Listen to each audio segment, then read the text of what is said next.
এই সময়ে আমাদের সারা বাংলাদেশের গৌরব আপনাদের কুমিল্লার কৃতি সন্তান ডক্টর মিজানুর রহমান আজহারি। আপনারা কি চিনেন তাকে? মিজানুর রহমানের আজহারির নাম শুনেছেন আপনারা? এই যে ছোট্ট একটি সন্তান, কুমিল্লার একটি গৌরব,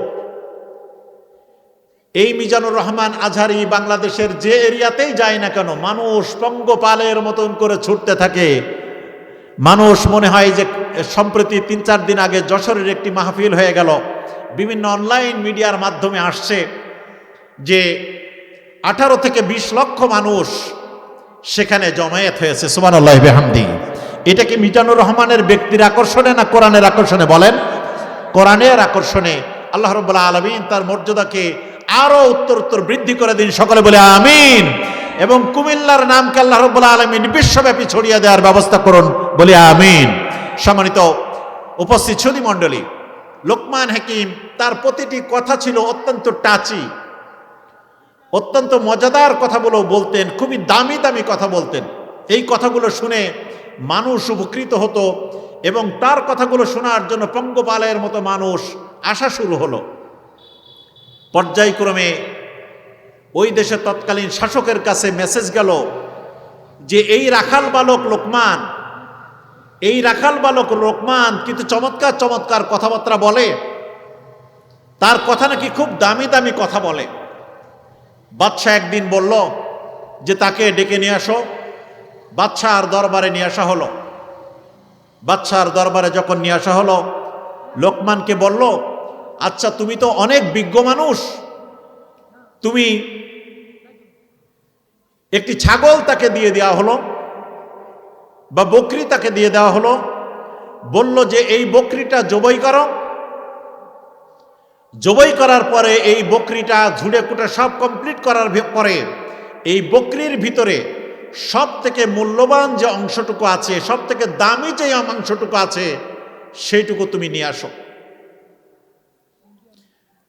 লোকমান হাকিম যথারীতি চলে গেলেন। ওই দামি মাংসটুকু তিনি নিয়ে আসার জন্য তিনি বকরিকে জবাই করলেন, ছাগলকে জবাই করলেন, শরীরের সকল অঙ্গ প্রত্যঙ্গ বিচ্ছিন্ন করলেন। ছাগলের যেই কলিজার যেই গোশতটুকু ছিল, ওই গোশতটুকু ওখান থেকে কেটে একটি প্লেটের পরে করে নিয়ে শাসকের দরবারে এসে হাজির করল। লোকমান হাকিম যখন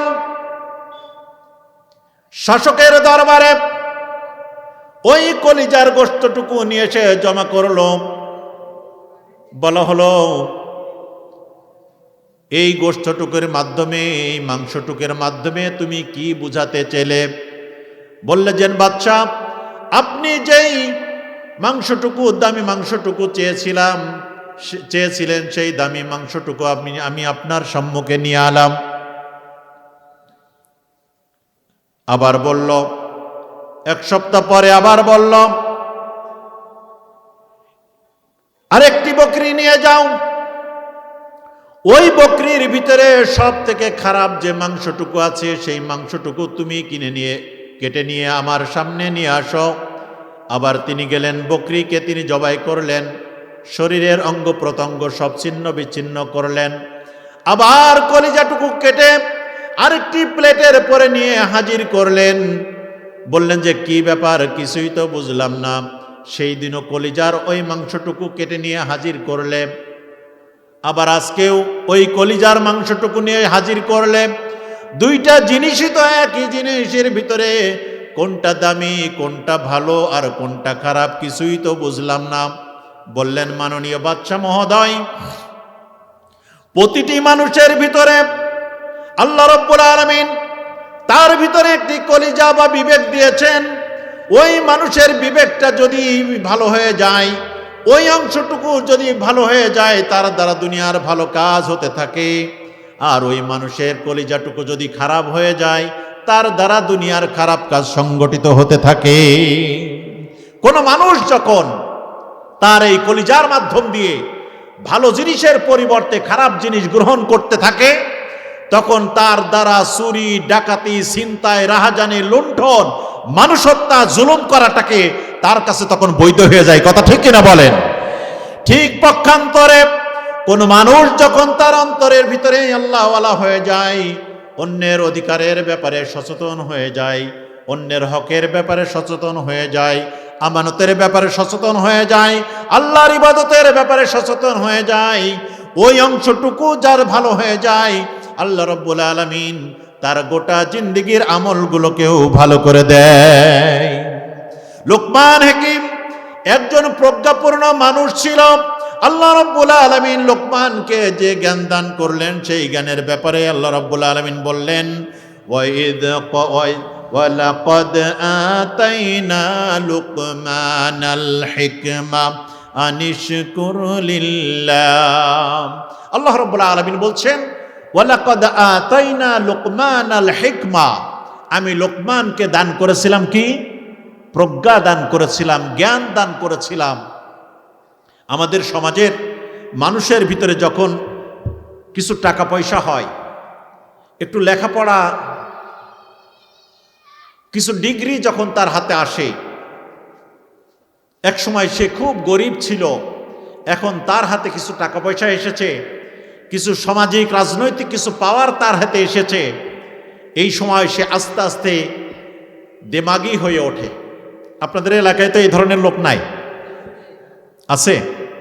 আরে বাবারে, কি পাওয়ার, কি ক্ষমতা! কথা বললেই জেল, কথা বললেই পিটানি, দে পিটা। এ ধরনের ডাকাত কি বিভিন্ন এলাকায় তৈরি হয়েছিল কিনা বলেন? বিভিন্ন এলাকায় কিন্তু তৈরি হয়েছে। আল্লাহ সুবহানাহু ওয়া তাআলা লোকমানকে জ্ঞান দান করলেন। আল্লাহ রাব্বুল আলামিন এই কথার মাধ্যম দিয়ে বুঝিয়ে দিলেন, ও মানুষ, আমি তোমাকে জ্ঞান দান করি, এটা তোমার জন্য নিয়ামত আমার পক্ষ থেকে। তোমাকে সম্পদ দান করি, এটা আমার পক্ষ থেকে তোমার জন্য পরীক্ষা, তোমার জন্য নিয়ামত। তোমাকে একটি কণ্ঠ দান করলাম, এই কণ্ঠ দিয়ে তুমি গান গেয়ে হাজারো যুবক যুবতীদেরকে তুমি জাহান্নামের পথে ডাকতে পারো। তোমাকে একটি কণ্ঠ দিলাম, এই কণ্ঠ দিয়ে দ্বীনের কথা বলে মানুষদেরকে জাহান্নামের পথ থেকে ফিরিয়ে তুমি জান্নাতের দিকে তাদেরকে পথ দেখাইতে পারো। আমি আল্লাহ রাব্বুল আলামিন তোমাকে প্রজ্ঞা দান করেছি। এই প্রজ্ঞা পাওয়ার পরে শয়তানের জ্ঞান আর মুমিনের জ্ঞানের ভিতরে পার্থক্য আছে কিনা? আল্লাহ রাব্বুল আলামিন যখন মুমিনকে জ্ঞান দিলেন, আদম আলাইহিস সালাম, তাকে বলা হলো, লা তাকরাবা হাদিহিশ শাজারা, এই গাছটার নিকট তুমি যেও না, অর্থাৎ এই নিষিদ্ধ জায়গায় তুমি যেও না। যদি তুমি যাও, ফাতাকুনা মিনাজ জালিমিন, তাহলে পথভ্রষ্ট জালিমের অন্তর্ভুক্ত হয়ে যাবে, পিছলিয়ে যাবে, ক্ষতিগ্রস্তদের তালিকার ভিতরে পড়ে যাবে। ফাআযাল্লাহুমা শায়তান, শয়তান তাদেরকে কি করলো? ওয়াসওয়াসা দিল, একটা টাইমে ভুল করে ফেললো।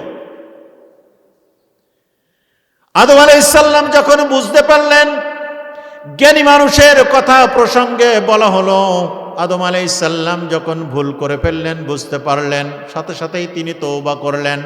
রব্বানা যালামনা আনফুসানা ওয়া ইল্লাম তাগফির লানা ওয়া তারহামনা লানাকুনান্না মিনাল খাসিরিন। আমরা এই দোয়াটি কি জানি? এই দোয়াটা কি জানি আমরা?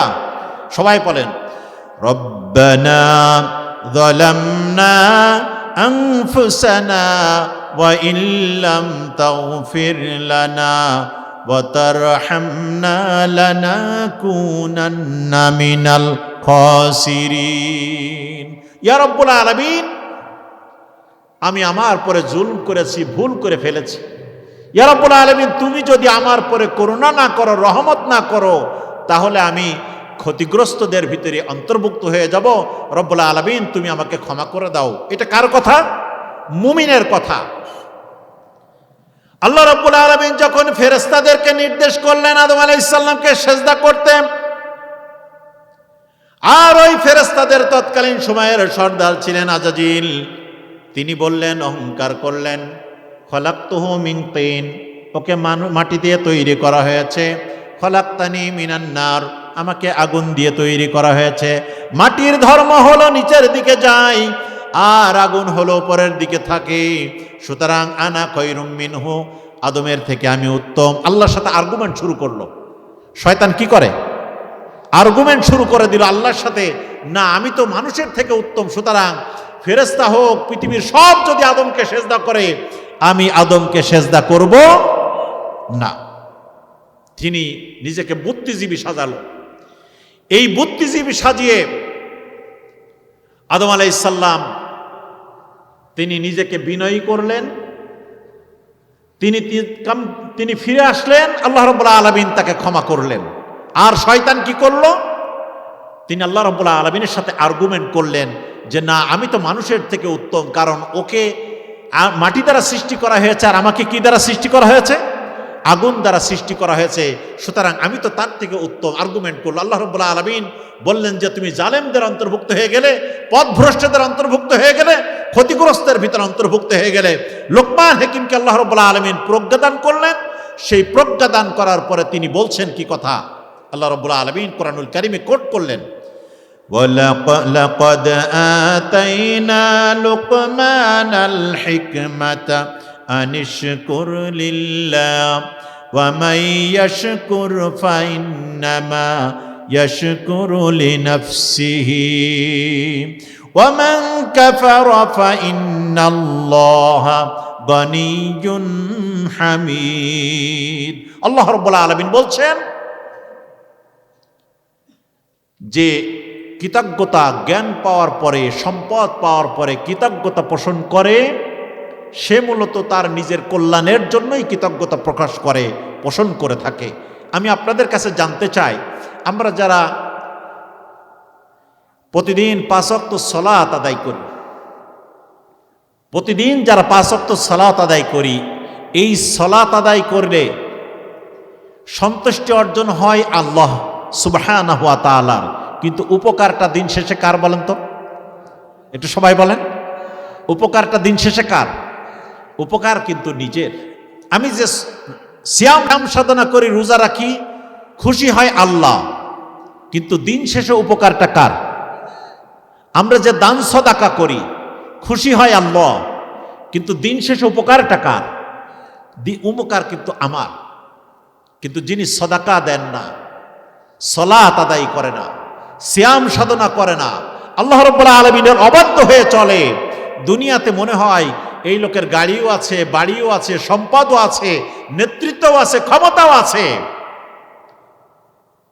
বরং মনে তো হয়, বাহ্যিক দৃষ্টিতে দেখাই তো যায় যে এই লোক আল্লাহও মানে না, দিনও মানে না, দিনকে পছন্দও করে না, এর সম্পদও বেশি, ক্ষমতাও বেশি, পাওয়ারও বেশি, গাড়িও বেশি, সম্পদও বেশি, মানুষ তাকে দেখে স্যালুটও বেশি দেয়। দেয় কি না? দেয় না আমাদের সমাজে?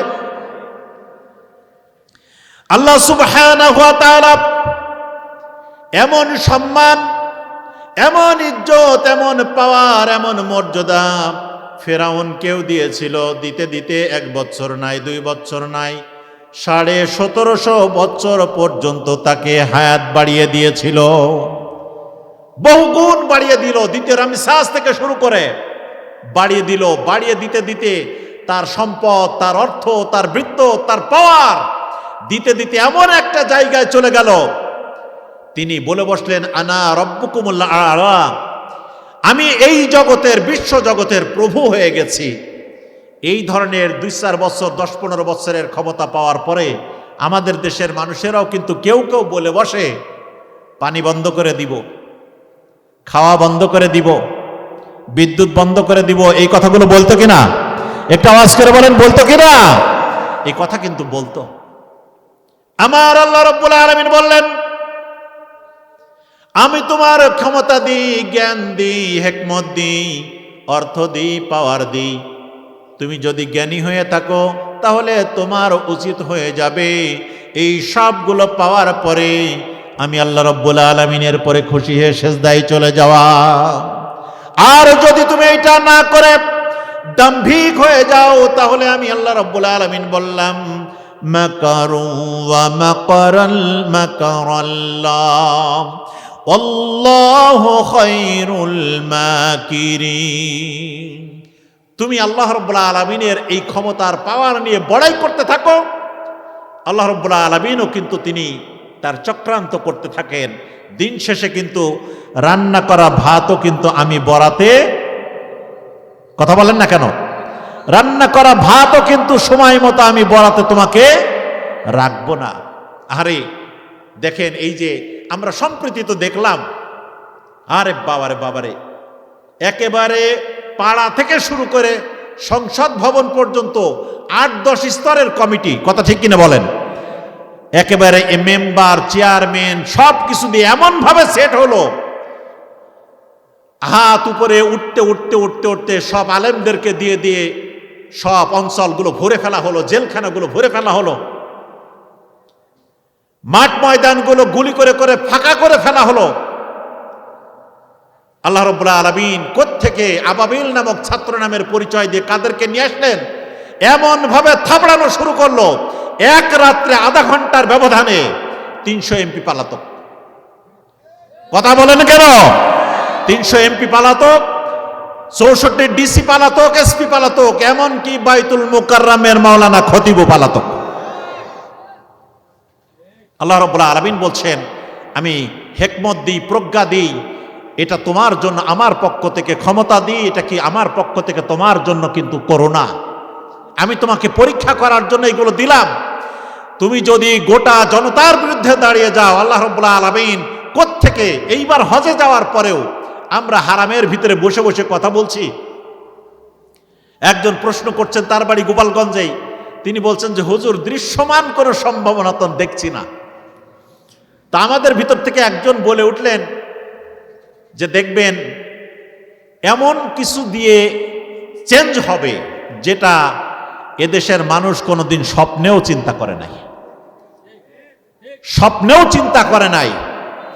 মাত্র 1টা-1.5টা পর্যন্ত সারা দেশের মানুষ তাকিয়ে আছে কি হচ্ছে। যখনই শুনলো যে সেনাপ্রধান নাকি যেন ভাষণ দিবেন, তখনই গুনগুনানি শুরু হলো। দুপুরে সকালে রান্না করছে, বাবুর্চিকে বলে দিয়েছে যে এই এই মেনু দিয়ে রান্না হবে। আল্লাহ রাব্বুল আলামিন দুপুরে খাবার কিন্তু নসিবে লেখে নাই। আল্লাহ রাব্বুল আলামিন সেই শিক্ষা কিন্তু এখানে জ্ঞানীদের জন্য দিচ্ছেন। আল্লাহ সুবহানাহু ওয়া তাআলা সূরা লুকমানের ভিতরে সেই কথা বললেন, ও লোকমান, তোমাকে প্রজ্ঞা দান করলাম, তোমাকে হিকমত দান করলাম, তোমাকে কল্যাণ দান করলাম, সন্তান দান করলাম। এইগুলো তোমার অধিকার ছিল না, এটা ছিল আমি আল্লাহ রাব্বুল আলামিনের করুণা।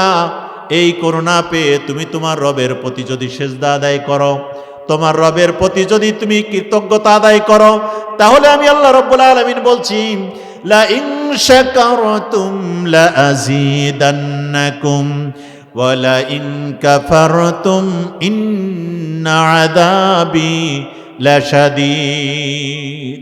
তুমি যদি কৃতজ্ঞতা আদায় করো, তুমি যদি শুকরিয়া আদায় করো, তাহলে আমি তোমাকে বাড়ায় দিতে থাকব।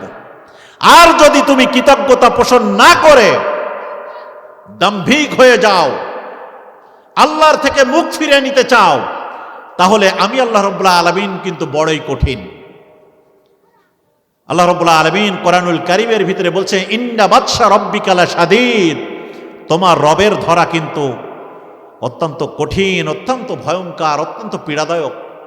সম্মানিত হাজিরিন, এবার আসেন, এইটা পাওয়ার পরে আমাদের কারো সন্তান আছে, কারো সন্তান নাই। আল্লাহ রাব্বুল আলামিন কাউকে চাইলে শুধু মেয়েই দিয়ে যাচ্ছেন, কাউকে চাইলে শুধু ছেলেই দান করছেন, কাউকে চাইলে ছেলেও দিচ্ছেন, মেয়েও দিচ্ছেন, আবার কাউকে চাইলে কিছুই দেন না, আবার কাউকে যেটা দিচ্ছেন উনি ছেলেও নাই মেয়েও নাই। সন্তান একটা হয়েছে, কিন্তু এটা ছেলেও না মেয়েও না। এটাকে আমাদের সমাজে তৃতীয় লিঙ্গ বলা হচ্ছে। এখন এই সব কিছুর মালিক কে? একটু কণ্ঠটা ছেড়ে দিয়ে বলেন তো, সব কিছুর মালিক কে? আল্লাহ সুবহানাহু ওয়া তাআলা। সেই আমার আল্লাহ সুবহানাহু ওয়া তাআলা এবার আমাদেরকে কিছু নসিহত করছেন। লোকমান হাকিম এই মেধা পাওয়ার পরে, জ্ঞান গরিমা পাওয়ার পরে তিনি তার সন্তানকে ডেকে বলছেন, ও আমার কলিজার টুকরা সন্তান, দেখেন আমরা যারা লেখাপড়া করি, আমরা যারা পিতামাতা হই, সব পিতামাতাই কিন্তু কেউ না কেউ চায় আমার ছেলে বিশ্ববিদ্যালয়ের শিক্ষক হবে, আমার ছেলে ডক্টর হবে, আমার ছেলে ব্যারিস্টার হবে, আমার ছেলে পুলিশ অফিসার হবে, আমার ছেলে ডিসি হবে, আমার ছেলে এসপি হবে, এই ধরনের আশা আমাদের ভিতরে থাকে কিনা বলেন? মানুষ হিসেবে এইগুলোর ভিতরে কোনো দোষণীয় কিন্তু নয়। মানুষ হিসেবে আমার সন্তান বড় হবে, আমার সন্তান আদর্শ মানুষ হবে, আমার মুখ উজ্জ্বল হবে, এইটা পিতা হিসেবে চাওয়া কিন্তু কারোর জন্য দোষণীয় নয়। কিন্তু এর সাথে যদি আমি গার্ডিয়ান হিসেবে আমার সন্তানকে শুরু থেকেই নসিহত করতে পারি, ও আমার কলিজার টুকরা সন্তান, তুমি আদর্শ মানুষ হও। আদর্শ মানুষ, একটা ভালো মানুষ একটা ভালো শিক্ষক হতে পারে না? একজন ভালো মানুষ একজন ভালো আইনজীবী হইতে পারে না? ভালো মানুষ একজন ভালো ডক্টর হইতে পারে, একজন ভালো মানুষ একজন ভালো এসপি হতে পারে, ডিসি হতে পারে, সচিব হতে পারে, মন্ত্রী হতে পারে, এমপি হইতে পারে, চেয়ারম্যান হইতে পারে। কথা ঠিক কিনা বলেন? ভালো মানুষ সবকিছু হইতে পারে। একই ছুরি, একই বন্দুক এই এলাকার কোনো মানুষের হাতে, সাধারণ মানুষের হাতে যদি দেওয়া হয়, তাহলে ধরে নেওয়া হবে সে সন্ত্রাস করে মানুষকে খুন করে মেরে ফেলবে, সে আসামি হয়ে যাবে। একই বন্দুক ওই সমাজের একজন মানুষকে রাষ্ট্রীয় লাইসেন্স প্রাপ্ত লোকের হাতে দিলে ওই সমাজ তার দ্বারা রক্ষিত হবে। কথা ঠিক কিনা বলেন? সুতরাং আমরা আমাদের সন্তানকে কি নসিহা করব, কোরআনুল কারীম সেই কথাগুলো বলছে। আসুন আমরা কোরআন থেকে সেটা জেনে নিই। প্রথম নসিহা, লোকমান হাকিম তার সন্তানকে ডাক দিচ্ছেন, ও আমার কলিজার টুকরা সন্তান। এই কলিজার টুকরা সন্তান মানে একেবারেই ছোট্ট, একেবারেই 4-5 বছরের বেবিকে না, 12-14 বছর যখন বয়স হয়ে আসলো, ওই 12-14 বছরের সন্তানকে পিতার পক্ষ থেকে কিছু নসিহা করতে হবে। সেই নসিহাটা কোরআন শিখাচ্ছে। আমরা একটা একটা করে শুনে নিতে চাই, নিব কিনা ইনশাআল্লাহ? আসুন আল্লাহ রাব্বুল আলামিনের কোরআন থেকে সেই কথাগুলো আমরা শুনি। আল্লাহ সুবহানাহু ওয়া তাআলা বলছেন, وَإِذْ قَالَ لُقْمَانُ لِابْنِهِ وَهُوَ يَعِظُهُ يَا بُنَيَّ لَا تُشْرِكْ بِاللَّهِ। লোকমান হাকিম তার কলিজার টুকরা সন্তানকে ডাক দিলেন, ও আমার কলিজার টুকরা সন্তান, ও আমার কলিজার টুকরা সন্তান, লা তুশরিক বিল্লাহ, কোন অবস্থাতেই তুমি আল্লাহ রাব্বুল আলামিনের সাথে কাউকে, কোনো কিছুকেই তুমি তোমার রবের সাথে শরীক করবে না। লা তুশরিক বিল্লাহ ইন্নাশ শিরকা লাযুলমুন আযীম। নিশ্চয় শিরক একটি মহান পাপ, নিজের পরে এবং আল্লাহ রাব্বুল আলামিনের পরে উভয়ের পরে একটি মহান জুলুম। সুতরাং কোনো অবস্থাতে শিরক করবে না। আমাদের এই সমাজে মানুষ কত পরিচয়ে শিরক করে, বিশেষ করে মুসলমানদের ভিতরে বহু মানুষ নানা ইস্যু নিয়ে শিরকের ভিতরে লিপ্ত আছে। অনেক মানুষ কবর পূজা করে। আপনাদের এলাকায় কি এটা আছে? হ্যাঁ, মনে করে যে এই কবরের যিনি শুয়ে আছেন হে হয়তো আমার কিছু করতে পারে। দেখেন, আমি খুব বিনয়ের সাথে বলতে চাই, আমি খুব বিনয়ের সাথে কথাটি বলতে চাই। রাসূলুল্লাহ সাল্লাল্লাহু আলাইহি ওয়াসাল্লাম নবীদের প্রসঙ্গে বর্ণনা করছেন। কাদের প্রসঙ্গে? এই কথাটাকে আপনারা একটু মিলিয়ে নেওয়ার চেষ্টা করি। যারা এই যে কবর কেন্দ্রিক শিরকের সাথে যাদের কোনো মিল আছে বা তারা মনে করেন আপনার এই কবর কোনো সুপারিশ করতে পারবে, আমি খুব বিনয়ের সাথে ভাই, বাবা যারা এখানে এসেছেন, মারা যারা শুনছেন এই কথাটি, আমি শুধু বিনয়ের সাথে বলি, হাসরের ময়দানে যখন মানুষ ত্রাহি ত্রাহি করবে, হাসরের ময়দানে যখন মানুষ ত্রাহি ত্রাহি করবে, এই সময়ে এই মানুষেরা ইয়ানফসি ইয়ানফসি করতে করতে করতে করতে আদম আলাইহিস সালামের কাছে দৌড়িয়ে চলে যাবে। মানুষেরা আদম আলাইহিস সালামের কাছে দৌড়িয়ে গেল। সব বনি আদমের পিতা যেহেতু আদম আলাইহিস সালাম, তার কাছে যখন মানুষেরা চলে গেল তাদের মুক্তির জন্য, সুপারিশ করার জন্য, আদম আলাইহিস সালাম বললেন, আমার জীবনে কোন একটি ক্ষেত্রে একটু মিস্টেক হয়ে গেছিল, আমি আজকেই নিজেই বড় বিপদের ভিতরে আছি, আমি তোমাদের জন্য কোনো সুপারিশ করতে পারবো না, তোমরা আমার ভাই মুসা আলাইহিস সালামের কাছে চলে যাও। মুসা আলাইহিস সালাম বলবে, আমি আমার ওই সময়ে ফিরআউনের এক বাবুর্চিকে আমি এক চড় মেরে ফেলেছিলাম। আল্লাহ রাব্বুল আলামিন যদি আমাকে ওই জন্য ধরে, তাহলে আমি ওই টেনশনে বিপদে আছি, আমি তোমাদেরকে কোনো সুপারিশ করতে পারবো না, কোনো কিছু করতে পারবো না। তোমরা আমার ভাই ঈসা আলাইহিস সালামের কাছে চলে যাও। ঈসা আলাইহিস সালামের কাছে যখন যাবে, ঈসা আলাইহিস সালাম বলবে, গোটা দুনিয়ার খ্রিস্টানেরা আমাকে তারা আল্লাহ রাব্বুল আলামিনের পুত্র দাবি করে আমাকে তারা পূজা করেছে, ওই কারণে আল্লাহ রাব্বুল আলামিন আমাকে পাকড়াও করে কিনা আমি জানি না, আমি এই নিয়ে পেরেশানির ভিতরে আছি, আমি তোমাদেরকে কিছু করতে পারবো না। তোমরা সবাই আমার ভাই মুহাম্মদুর রাসূলুল্লাহ সাল্লাল্লাহু আলাইহি ওয়াসাল্লামের কাছে চলে যাও। দেখতে পাবে রাসূলুল্লাহ সাল্লাল্লাহু আলাইহি ওয়াসাল্লাম বান্দার মুক্তির জন্য আল্লাহ রাব্বুল আলামিনের দরবারে সিজদায় পড়ে আছেন, একটি মাত্র ফরিয়াদ করছেন, ইয়া হাবলি উম্মতি, ইয়া হাবলি উম্মতি। নবীরা পর্যন্ত যখন ত্রাহি ত্রাহি করবে, রাসূলুল্লাহ সাল্লাল্লাহু আলাইহি ওয়াসাল্লামের কলিজার টুকরা সন্তান ফাতেমা রাদিয়াল্লাহু তাআলা আনহা এই দৃশ্য যখন শুনলেন, পৃথিবীর সকল মানুষ হাসরের ময়দানে সকলেই নবী আলাইহিস সালাম থেকে শুরু করে সবাই যখন উলঙ্গ আর দুলঙ্গ হয়ে কিয়ামতের ময়দানে উঠবে, খাদিজা আয়েশা ফাতেমা রাদিয়াল্লাহু তাআলা আনহা বললেন, ইয়া রাসূলুল্লাহ, ওই সময়ে মানুষ যদি সবাই উলঙ্গ অবস্থায় থাকে, তাহলে আমরা কি এদিক ওদিকে তাকালে আমাদের কি লজ্জা করবে না? রাসূলুল্লাহ সাল্লাল্লাহু আলাইহি ওয়াসাল্লাম বললেন, দৃশ্যটা এমন হবে, এত ভয়ঙ্কর হবে, মানুষগুলোর মাথার উপরে সূর্যগুলো 200 কোটি ভাগের 1 ভাগ, যেই সূর্য আমাদের মাথার উপরে এখন তাপ দেয়, সে সূর্যের নিচেই আমরা চৈত্র বৈশাখ মাসে দাঁড়াইতে পারি না। ওই সূর্যের 200 কোটি ভাগের পূর্ণ তাপমাত্রা যখন 4 আঙ্গুল পরিমাণ উপর থেকে আমার মাথার পরে তাপ দিতে থাকবে, ওই সময় যারা পাপী থাকবে, ওই সময় যাদের আমল হালকা হয়ে যাবে, যাদের পাপের পাল্লা ভারী হয়ে যাবে, ওই মানুষগুলোর মাথা টাস টাস করে বেলের মতো করে ফুটতে থাকবে, আর মাথার উপর থেকে ঘেলুগুলো টকবক করে ফুটতে ফুটতে তাদের পা শরীর বয়ে তাদের পায়ের দিকে চলে যাবে। মানুষ এদিক ওদিকে তাকানোর সুযোগ তো পাবে না। ইয়া আমার কন্যা, এই দৃশ্যপট যেই সময়ে থাকবে, আজকে যারা আমরা মনে করি আমার কোনো পীর সাহেব আমাকে জান্নাতে পৌঁছিয়ে দিবে, কোনো কবরের কাছে যে ওই বাবার কাছে চাইলে কিছু পৌঁছিয়ে দিবে, আমাকে কোনো উপকার করবে, এই বেচারা নিজেই থাকবে বিপদের ভিতরে, আপনার খবর নেওয়ার টাইম তো থাকবে না। কারণ কোরআনুল কারীম বলছেন, ইয়াউমা ইয়াফিরুল মারউ মিন আখি, দিনটা তো ভয়ঙ্কর হবে,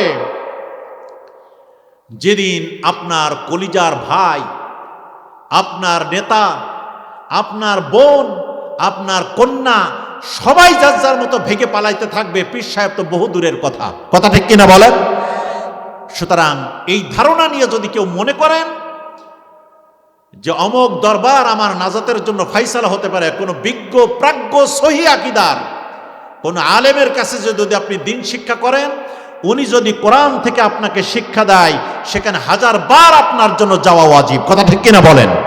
কিন্তু কোন জায়গায় যদি মনে করেন অমুক পীর, অমুক ফকির, অমুক কবর আমাকে জান্নাতে পৌঁছে দিবে, আমার মাফ করার জন্য সুপারিশ করবে, এই ধারণা যদি থাকে, সারা জীবনের সব আমল বরবাদ হয়ে যাবে। কারণ কোরআন বলছে, মান ক্বালা বিহি সাদাকা, যে এই কোরআন থেকে কথা বলে সে সত্য কথা বলে। এখন আমরা কি এই কোরআনের কথা কি মেনে নিতে রাজি আছি? কারা কারা মেনে নিতে রাজি আছে? একটু হাত তুলে আওয়াজ করেন তো, বলি লিল্লাহি তাকবীর। ইয়া রাব্বুল আলামিন মৃত্যুর শেষ মুহূর্ত পর্যন্ত এই কোরআনকে অনুসরণ করে চলার তৌফিক দান করে, বলে আমিন। সম্মানিত হাজিরিন, তাহলে আপনি আপনার সন্তানকে নসিহা করুন, কোরআন শিক্ষা দিচ্ছে, কোনো অবস্থাতেই শিরক করা যাবে। কোরআনের অন্য আয়াতে বলা হচ্ছে, ইন্নামাল মুশরিকুনা নাজসুন, মুশরিকরা কারা? যারা শিরক করেছে তাদেরকে মুশরিক বলা হয়। ওই মুশরিকদেরকে কোরআনুল কারীমের পরিভাষায় তাদেরকে বলা হচ্ছে তারা হলো অপবিত্র। অপবিত্রতাটা কেমন সে প্রসঙ্গে আমরা বিস্তারিত কথার দিকে আর না যাই। সুতরাং আমরা কোনো অবস্থাতেই কোনো কিছুতে শিরক করব না। অনেক সময় আমাদের এই সমাজে গণক আছে না, হাত দেখে, আপনাদের এলাকায় আছে? হ্যাঁ, হাত দেখে ভাগ্য বলে দেয় না? এই বেচারা যে আপনার হাত দেখে আপনার ভাগ্য বলে দেয় যে আপনার আগামী এত তারিখে বিদেশের ভিসা আসবে, এত তারিখে আপনি বিশেষ ক্যাডার হবেন, এই সময় আপনার ভাগ্যে এই জিনিসগুলো আসবে, তাকে যদি পাল্টা প্রশ্ন করেন যে আপনি এত ভাগ্য জানেন, তাহলে রাস্তায় বসে কেন আপনি আমার হাত দেখছেন? কথা বোঝেন নাই আপনারা? যে আপনি রাস্তায় বসে কেন আপনার হাত দেখছেন? আপনার ভাগ্যে আপনি তো জানেন না। সুতরাং কোরআনুল কারীম বলছে, ইন্নামাল খামরু ওয়াল মাইসিরু ওয়াল আনসাব ওয়াল আজলামু রিজসুম মিন আমালিশ শায়াতান। মদ, জুয়া, ভাগ্য নির্ধারক তীর এবং বিভিন্ন বেদিতে যে ফুল দেওয়া হয়, এটাকে আল্লাহ রাব্বুল আলামিনের কোরআনের পরিভাষায় এটাকে হারাম বলা হয়েছে। একটা নম্বর কি? মদ। এই এলাকার ছেলেরা কি মাদক সেবন করে? সীমান্তবর্তী অঞ্চল হওয়ার কারণে এটা কমন পড়ে যাওয়ার কথা। হ্যাঁ, 100% কমন। আমার ফারুক ভাই বলছে এটা 100% কমন পড়ে গেছে। ইন্নামাল খামরু ওয়াল মাইসিরু, জুয়া। জুয়া খেলা কি এলাকার ছেলেরা করে? করে। আল্লাহ রাব্বুল আলামিন কোরআনুল কারীমে এটাকে হারাম ঘোষণা করেছেন। এই মাহফিল থেকে আমরা যারা আজকের এই কোরআনের কথা শুনলাম, আমরা যদি কেউ মাদক সেবনের সাথে থেকে থাকি, ভাইয়েরা আপনাদের পায়ে হাত দিয়ে বলে যায়, ছেড়ে দেন এই মাদক। কিয়ামতের ময়দানে বহু মানুষ যারা নিয়মিত আল্লাহ রাব্বুল আলামিনের ইবাদত করেছেন, আল্লাহ রাব্বুল আলামিনের আরশে মুআল্লায় তার সাক্ষাতের কোনো ধরনের সুযোগ হইলেই, কোনো নিদর্শন দেখার সাথে সাথেই আল্লাহ রাব্বুল আলামিনকে সেজদা দেওয়ার জন্য তারা পড়ে যাবে। কিন্তু দুনিয়ার জীবনে যারা ভালো কাজ করে নাই, সালাত আদায় করে নাই, কোরআনের জীবন বিধান প্রতিষ্ঠার জন্য কাজ করে নাই, এই মানুষগুলো আল্লাহ রাব্বুল আলামিনকে ওই দিন সেজদা দিতে চাইলেও কিন্তু সেজদা দিতে পারবে না। মাজা আর বাঁকা হবে, বাঁকা কুনসির মতন খাড়া হয়ে থাকবে। সুতরাং আমরা কি আল্লাহ রাব্বুল আলামিনের সেজদা দানকারী বান্দা হতে চাই, না সেজদা বিমুখ বান্দা হতে চাই? কোনটা? নিশ্চয় সেজদা দানকারী বান্দার ভিতরে আমাদেরকে গ্রহণ করতে চাই, কবুল করাইতে চাই। আল্লাহ রাব্বুল আলামিনের কাছে তৌফিক কামনা করি। সম্মানিত হাজিরিন, আন মুআজ ইবনে জাবাল রাদিয়াল্লাহু তাআলা আনহু قال أوصاني رسول الله صلى الله عليه وسلم بعشر كلمات لا تشرك بالله شيئا وإن قتلت وحرقت। রাসূল সাল্লাল্লাহু আলাইহি ওয়াসাল্লামের প্রখ্যাত সাহাবী মুআজ ইবনে জাবাল রাদিয়াল্লাহু তাআলা আনহুকে ডাকলেন। মুআজ ইবনে জাবাল রাদিয়াল্লাহু তাআলা আনহু আল্লাহ রাসূল সাল্লাল্লাহু আলাইহি ওয়াসাল্লামের সাথে হাঁটছেন। ঠিক এই সময় রাসূল সাল্লাল্লাহু আলাইহি ওয়াসাল্লাম তার হাতটা চেপে ধরে বললেন, ইয়া মুআজ লা তুশরিক বিল্লাহি শাইআ, কোন অবস্থাতেই আল্লাহর সাথে কাউকে শরীক করো না। ওয়া ইন কুতিলতা ওয়া হুররিকতা, যদি তোমাকে হত্যা করা হয় অথবা আগুনে পুড়িয়ে নিঃশেষ করে দেওয়া হয়, তারপরেও আল্লাহর সাথে কাউকে শরীক করো না। এই চূড়ান্ত চ্যালেঞ্জের মোকাবেলায় শিরকের বিরুদ্ধে দাঁড়িয়েছিলেন আমার আপনার নবী, মুসলিম মিল্লাতের আদি পিতা হযরত ইব্রাহিম আলাইহিস সালাতু ওয়াস সালাম। তিনি নমরুদের মূর্তি পূজার বিরুদ্ধে, গোটা সমাজকে শিরকের দিকে নেওয়ার বিরুদ্ধে দাঁড়িয়েছিলেন।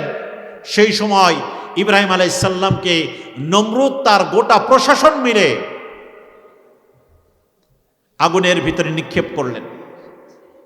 এই ঘটনা তো আপনারা জানেন সবাই, এই ঘটনার আমি বিস্তারিত না বলি। সুতরাং শিরক করা যাবে না, এক নম্বর শিক্ষা। দুই নম্বর শিক্ষা, ওয়াসাইনাল ইনসানা বিওয়ালিদাইহি আল্লাহ রাব্বুল আলামিন এবার দ্বিতীয় নম্বর কথা যেখানে বলা হয়েছে, আল্লাহ সুবহানাহু ওয়া তাআলা এই আয়াতে উল্লেখ করছেন, পৃথিবীর সব সন্তানদেরকে আমি নির্দেশ করছি, তাদের জন্য ওয়াজিব করে দিচ্ছি, ফরজ করে দিলাম, তারা যেন তাদের পিতামাতার সাথে সদাচরণ করে। দ্বিতীয় নম্বর, বাপ-মার সাথে ভালো আচরণ করতে হবে। এই নির্দেশ দিয়েছেন কে? একটু আওয়াজ করে বলেন, নির্দেশ দিয়েছেন কে? আল্লাহ সুবহানাহু ওয়া তাআলা বলছেন যে পিতামাতার সাথে ভালো আচরণ করতে হবে, কারণ ওই বাপ-মা কষ্টের পরে কষ্ট সহ্য করে তোমাকে গর্ভধারণ করেছেন। 8 মাস 10 মাস তোমাকে গর্ভধারণ করার পর তোমাকে ডেলিভারি করেছেন। 2 মাস 2 বছর পর্যন্ত ওই বাপ-মা বুকের তাজা রক্তগুলোকে দুধে পরিণত করে তোমাকে খাওয়িয়ে খাওয়িয়ে তোমাকে বড় করে তুলেছেন। ওই বাপ-মার সাথে কোনো অবস্থাতেই খারাপ আচরণ করা যাবে। নির্দেশ দিচ্ছেন কে? আল্লাহ রাব্বুল আলামিন। আল্লাহ রাব্বুল আলামিন এই প্রসঙ্গে কোরআনুল কারীমের সূরা বনী ইসরাঈলের ভিতরে আল্লাহ রাব্বুল আলামিন বলছেন, ওয়াকাযা রাব্বুকা আল্লা তা'বুদু ইল্লা ইয়্যাহু ওয়া বিল ওয়ালিদাইনি ইহসানা ইম্মা ইয়াবলুগান্না ইনদাকাল কিবারা আহাদুহুমা আও কিলাহুমা ফালা তাকুল লাহুমা উফফিন ওয়ালা তানহারহুমা ওয়া কুল লাহুমা কওলান কারীমা। আল্লাহ রাব্বুল আলামিন সূরা বনী ইসরাঈলের ভিতরে সূরা বনী ইসরাঈলের 23 নম্বর আয়াতে আল্লাহ রাব্বুল আলামিন বলছেন, ওয়াকাদা, আল্লাহ রাব্বুল আলামিন ফয়সালা করে দিলেন, আল্লাহ তা'বুদু ইল্লা ইয়্যাহু, ওয়াকাদা রাব্বুকা আল্লা তা'বুদু ইল্লা ইয়্যাহু, এই পৃথিবীতে একমাত্র ইবাদত হবে আল্লাহ রাব্বুল আলামিনের। এরপরেই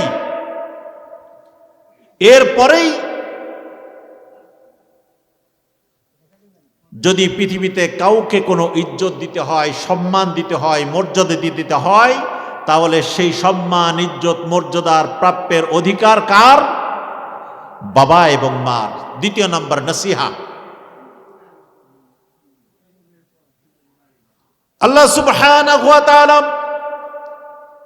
এই বাপ-মার মর্যাদা প্রসঙ্গে কোরআনুল কারীম কি সুন্দর করে বলে দিলেন, ওয়াকফিজ লাহুমা জানাহাল যুল্লি মিনার রাহমা ওয়া কুর রাব্বিরহামহুমা কামা রাব্বায়ানি সগীরা। আল্লাহ রাব্বুল আলামিন বললেন, যখন তারা 2 জন অথবা 1 জন তোমাদের কাছে বার্ধক্যে পৌঁছিয়ে যায়, ওই বার্ধক্যে পৌঁছানোর ওই টাইমে তাদের সাথে তোমরা এমন ব্যবহার করো, ওয়াকফিজ লাহুমা জানাহাদ যুল্লি মিনার রাহমা। 15-16টা মুরগির বাচ্চা, ওই মুরগি যেমন যখন সে সন্ধ্যা ঘনিয়ে আসে, তার উপরের যে বাহুটা থাকে, উপরের পাখনাগুলো শক্ত থাকে, কিন্তু ওই বাহুর নিচেই সাদা সাদা সফট যে সমস্ত পশমগুলো থাকে, আল্লাহ রাব্বুল আলামিন সন্তানের পরে বললেন, ওই বাপ-মা এক সময় জওয়ান ছিল। একটি বাপ-মা 13-14 জন সন্তানকে লালন পালন করলো। আমরা যেই সময়ে জন্মগ্রহণ করেছি, আমাদের এই প্রজন্মের ভিতরে অধিকাংশ পিতামাতার সন্তান ছিল 11 জন, 12 জন, 13 জন। কথা ঠিক কিনা? আমাদের যে বয়স, আমরা যারা 40-42 বছরে পদার্পণ করেছি, এই সময়ে বাংলাদেশের যারা জন্মগ্রহণ করেছেন, অধিকাংশ পরিবারেই বাপের সন্তান ছিল 10টা, 11টা, 12টা করে। কথা ঠিক কিনা বলেন? যেটা এখন 1-2টার ভিতরে চলে আসছে।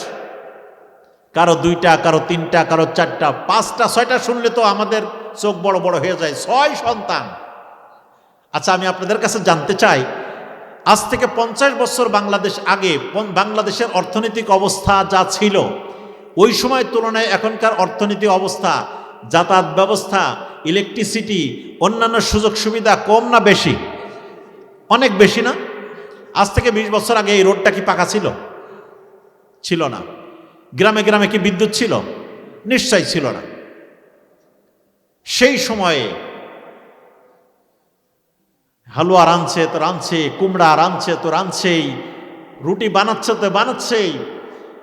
আমাদের বাড়িতে দেখেছি বহু মানুষ, গ্রামের গরিব মানুষেরা এসে কি করতো, খাওয়ার পরে সকালে যে পান্তা ভাতের পানিটুকু থাকে, এই পানিটুকু লবণ দিয়ে খাওয়ার জন্য কত মানুষ বাসার সামনে এসে 3-4 জন মহিলা পুরুষ এসে সাইডে এসে বসে থাকতো যে ওনাদের খাওয়াটা শেষ হলে ওই পান্তা ভাতের পানিটুকু খাবে। এই কষ্টের টাইম এই অঞ্চলে ছিল কিনা জানি না, আমাদের অঞ্চলে আমরা দেখেছি ছোটবেলায়। আপনাদের এলাকায় কি ছিল? কিছু কিছু থাকার তো কথা, সদ্য স্বাধীন হওয়া দেশ। বন্ধুরা আমার, এই কথাটি আমি কেন নিয়ে আসলাম? যেই সমাজে যখন অর্থ ছিল না, বৃত্ত ছিল না, ওই গরিব দুঃখিনী বাপ মা আমাদের মতো 11-12 জন 13 জন সন্তান পালন করতে, তাদের বয়স করতে, বৃদ্ধি করতে, বড় করে তুলতে তাদের কাছে ভারী মনে হয় নাই। কিন্তু আমরা যারা এখন শিক্ষিত হইলাম, চাকরি করি, ব্যবসা করি, সম্পদের মালিক হয়েছি, গাড়ির মালিক হয়েছি, ঢাকা শহরে 3000-4000 স্কয়ার ফিটের বাসা নিয়ে বসবাস করি, ওই বাসার ভিতরে আমার শখের কুকুরটাও লালন পালন করি, শখের কবুতরও পালন করি, শখের খরগোশও পালন করি। কথা ঠিক কিনা বলেন? কিন্তু ওই পরিবারের ভিতরে সবার জায়গা হয়, যেই জনম দুঃখিনী বাপ মা আমাকে ওই 40 বছর আগে না খেয়ে না ঘুমিয়ে আমাকে তিল তিল করে বড় করে তুললেন, ওই বাপ মার জায়গা একটি কুকুরের জায়গা ওই জায়গায় হয়ে থাকে। কিন্তু আমাদের অনেক সন্তান আছে যাদের বাপ মার জায়গা তার ঘরে হয় না। এই সমাজ কি আমাদের হয়েছে না? অর্থাৎ 12-14 জন সন্তান বড় করতে কিন্তু আমার বাপ মার কাছে তখন ভারী মনে হয় নাই। কিন্তু 12-14 জন সন্তান সবাই মিলে ওই বৃদ্ধ বাপ মা কিন্তু এখন আমাদের অনেকের কাছে ভারী হয়ে যায়। হয় কিনা বলেন? আমাদের সন্তানেরা, আমাদের অনেক সন্তানেরা এখন শহরে বসবাস করে, দেশে বিদেশে যায়, বাপ মাকে কথা ঠিক কিনা বলেন? বন্ধুরা আমার, আল্লাহ রাব্বুল আলামিন এই আয়াতের মাধ্যমে বললেন, ওয়াখফিজ লাহুমা জানাহাদ যুল্লি মিনার রাহমা ওয়া কুর রাব্বিরহামহুমা কামা রাব্বায়ানি সগীরা। ও বান্দারা, তোমার এই বাপের পরে, ওই মায়ের পরে তুমি এমন বিনয়ী হও, মুরগি যার ছোট বাচ্চা যখন সে তার পালকের নিচেই দিয়ে লালন পালন করে, আরামটাকে তার দেওয়ার জন্য যেই মুরগি তার বাচ্চাকে লালন পালন করে, তোমরা যখন বড় হলে, তোমাদের বাপ মা যখন বড় হয়ে বৃদ্ধ হয়ে আলো, ওই বাপ মাকে তোমরা ওইভাবে সেবা করো, আর তাদের সাথে বলো আকুল্লাহুমা কওলান কারীমা, তাদের সাথে সম্মানের সাথে কথা বলো। ভাইরা আমার, কত সন্তান আমাদের বিদেশে যায়। এই এলাকায় বহু মানুষের সন্তান বিদেশে আছে না? আছে আপনাদের এলাকায়? কুমিল্লা, নোয়াখালী, ফেনী, এই বেল্টে আমার জানা মতে প্রায় 50% মানুষই, প্রায় 50% মানুষ বিদেশে থাকে। কারণ আমার শ্বশুরবাড়ি তো নোয়াখালীতে, আমার হোম ডিস্ট্রিক্ট ঝিনাইদহ, শ্বশুরবাড়ি কোথায়? লক্ষ্মীপুরে। সুতরাং আমার হালকা আইডিয়া আছে। এই যে 50% মানুষ প্রায় দেশের বাইরে আছে, দেখেন আমাদের সন্তানেরা যখন এয়ারপোর্টে আসে সবাই কিন্তু তাকিয়ে থাকে। এই যে এবার হজ করতে যে দেখলাম 52 ডিগ্রি সেলসিয়াস তাপমাত্রা। কত ডিগ্রি? 52 ডিগ্রি সেলসিয়াস তাপমাত্রা। মনে হতো মসজিদে নববীর এই যে টাইলসটা থাকে, এই টাইলসের পরে যদি কেউ ডিম ভেজে দেয় সাথে সাথে ডিম ভাজি হয়ে যাবে, এই পরিমাণ তাপ। আরে আমার দেশের কৃষকের ছেলে, সাধারণ পরিবার থেকে উঠে আসা পরিবারের এই সন্তানেরা 52-54 ডিগ্রি সেলসিয়াস তাপমাত্রার পরে 40-50 তারা বিল্ডিং এর মাথার পরে এই তীব্র রোদ্রে তারা কাজ করে করে টাকা নিয়ে এসে দেশে দেয় কিনা বলেন? সবাই যখন 5 বছর, 4 বছর, 6 বছর ধরে ওই সন্তানটি যখন বিদেশ থেকে দেশে ফিরে আসলো, এয়ারপোর্টে এখান থেকে চলে যাওয়া হলো, সন্তানকে রিসিভ করার জন্য এয়ারপোর্টের দিকে যাত্রা শুরু করলো। স্ত্রী চলে গেল, শালি গেল, ভাই গেল, অন্যান্য সবাই সাথে করে গেল, মাটাও গেছে, বাপটাও গেছে। সবাই তাকিয়ে থাকলো, আমার স্ত্রী তাকিয়ে থাকে, আমার স্বামী আমার জন্য কি নিয়ে এসেছে, আমার চেনটা কোথায়, আমার স্বর্ণের চেন কোথায়, আমার টাকা কোথায়, কথা ঠিক না? আমার যখন শালি যখন গেল, ওই শালি যখন তার কাছে গেল, সে দুলাভাইয়ের হাতের দিকে তাকিয়ে থাকে, আমার মোবাইলটা কোথায়, আমার আইফোনটা কোথায়। ভাই তাকিয়ে থাকে, আমার ভাই আমার জন্য কি নিয়ে এসলো। সবাই তার স্বার্থের জন্য ওই হাতের দিকে তাকিয়ে থাকে।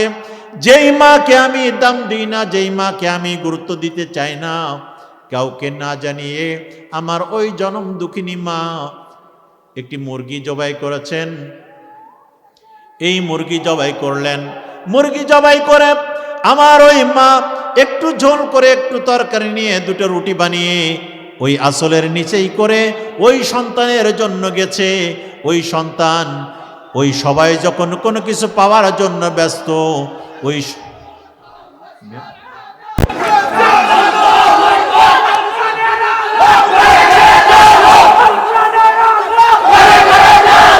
আলহামদুলিল্লাহ, আলহামদুলিল্লাহ আমাদের অতিথি আজকে চলে এসেছেন। আমরা আমাদের আলোচকের মুখ থেকে জনাব হযরত মাওলানা সাইফুল্লাহ মুনির সাহেব চলে এসেছেন, ওস্তাদের কাছ থেকে কথা শুনবো। আমি আলোচনার শেষের দিকে চলে আসবো ইনশাআল্লাহ। জি, সম্মানিত হাজিরিন, আমরা যেই কথা বলছিলাম যে আল্লাহ রাব্বুল আলামিন বাপ মার খেদমত করার কথা বলেছেন, সুতরাং আমাদের উচিত হবে যে আল্লাহ রাব্বুল আলামিন আমাদের বাপ মার প্রতি খেদমত করার তৌফিক দান করেন, সকলে বলি আমিন। রাসূলুল্লাহ সাল্লাল্লাহু আলাইহি ওয়াসাল্লাম বলছেন, হুমা জান্নাতুকা ওয়া নারুকা, বাপ মা তোমার জান্নাত, তোমার জাহান্নাম। সুতরাং আমাদের সকলের উচিত হবে যেন আমাদের পিতামাতার সাথে সদাচরণ করি, কারণ এই নির্দেশটা দিচ্ছেন কে? এবং সব সময় নামাজের ভিতরে আমরা এই দোয়া করব। সবাই বলেন, রব্বির হামহুমা কামা রব্বায়ানি সগীরা, রব্বির হামহুমা কামা রব্বায়ানি সগীরা। আমরা আমাদের বাপমার সাথে সদাচরণ করব, বাপমার পরে যে দায়িত্ব রয়েছে সেই দায়িত্ব আমরা পালন করব। তাহলে প্রথম কথা হলো যে বাপমা তার সন্তানকে যেন নসিয়া করে, শিরকের ভিতরে কোনো অবস্থাতেই যেন তার সন্তান জড়িত না হয়। নিজে শিরক করব না, আমার কোনো সন্তানকে শিরকের সাথে জড়িত হতে দিব না, এই শিক্ষা আমরা পারিবারিকভাবে দিব ইনশাআল্লাহ। পারবো ইনশাআল্লাহ। এরপরে দ্বিতীয় হলো, সন্তানের দায়িত্ব হলো যে তার বাপমার সাথে সে সদাচরণ করবে, কারণ এই শিক্ষা দিয়েছেন স্বয়ং কে? আল্লাহ সুবহানাহু ওয়া তাআলা। অতএব আসুন, কোরআনুল কারীম থেকে আমরা যেই কথাগুলো শুনছিলাম, আমাদের জীবনের একটা দিন শেষ হয়ে যাবে, আমাদের সকলকে আমাদের রবের কাছে ফিরে যেতে হবে। সেই রবের কাছে ফিরে যাওয়ার আগে আমরা সেই রবের সন্তুষ্টি অর্জন করে আল্লাহর প্রিয় গোলাম হতে পারি। সেই রবের সন্তুষ্টি অর্জন করে সেই রবের অনুকরণ করার জন্য রাসূল সাল্লাল্লাহু আলাইহি ওয়াসাল্লামের সিরাতকে আমাদের জীবনে অনুসরণ করে কোরআন এবং সুন্নাহর মাপকাঠিতে যেন আমরা আল্লাহ রাব্বুল আলামিনের দরবারে পৌঁছাতে পারি, সেই প্রত্যাশা ব্যক্ত করে আমাদের শ্রদ্ধেয় ওস্তাদ চলে এসেছেন। ওনার সম্মানে আমরা আজকে আমাদের আলোচনার এই পর্যন্ত কথা রেখে সকলের সুস্বাস্থ্য কামনা করে আমি যেই পর্যন্ত কথা আপনাদের সাথে শেয়ার করেছি সেই কথাগুলো আমরা আমল করার চেষ্টা করব। আল্লাহ রাব্বুল আলামিন এখান থেকে একটি কথাও যদি আমার জীবনে কল্যাণকামী হয়ে থাকে সেই কথাটা আমরা এখান থেকে গ্রহণ করব। আল্লাহ রাব্বুল আলামিন আজকের এই আয়োজনকে কবুল করুন, এই মাহফিলকে কবুল করুন, এবং আমরা যারা এসেছি আমাদের সকলকে আল্লাহ রাব্বুল আলামিন জান্নাতের উঁচু মাকাম দান করুন, সকলে বলি আমিন। যারা চলে গেলেন আল্লাহ রাব্বুল আলামিন তাদেরকে মাফ করুন। আসসালামু আলাইকুম ওয়া রাহমাতুল্লাহি ওয়া বারাকাতুহু।